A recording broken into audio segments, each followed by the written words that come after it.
Superstorm Sandy spared most of Maryland, but people in Crisfield are still struggling to return to normal.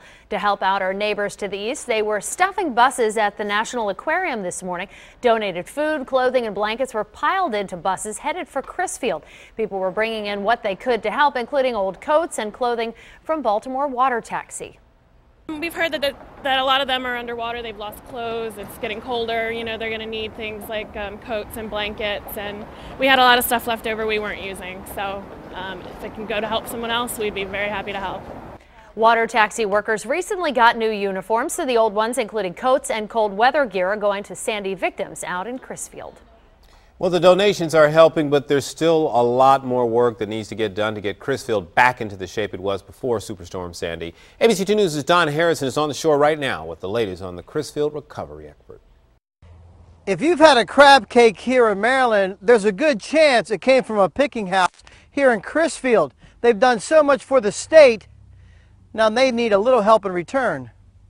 Nearly 2 weeks after Sandy, Crisfield is feeling the effects from the flood. This flood is the biggest in the town's 140-year history. We've got about 250 families that are still in a state of isolation, I guess you'd say. But P.J. Purnell, mayor of Crisfield, says the winds and the tide from Sandy left the town devastated. We've been through the storm of the century. For us, we've seen tides and winds, not so much winds, I guess. We had winds, I honestly believe we had winds over 90 miles an hour. We recorded them at up to 80 before we lost power, but we had tides that we've never seen before here in the city. With that devastation, a massive rebuild must follow. Volunteers in big numbers have stepped up. Well, it reaffirms your faith in humanity to the fact that when people are in need, people who have come to help. Businesses are hoping to be ready for the holidays.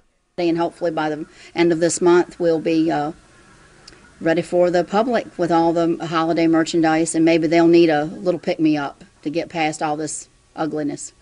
Not only have they had some help from Baltimore arrive here at Crisfield, they've had quite a response from Washington, D.C. also. In Crisfield, Don Harrison, ABC 2 News.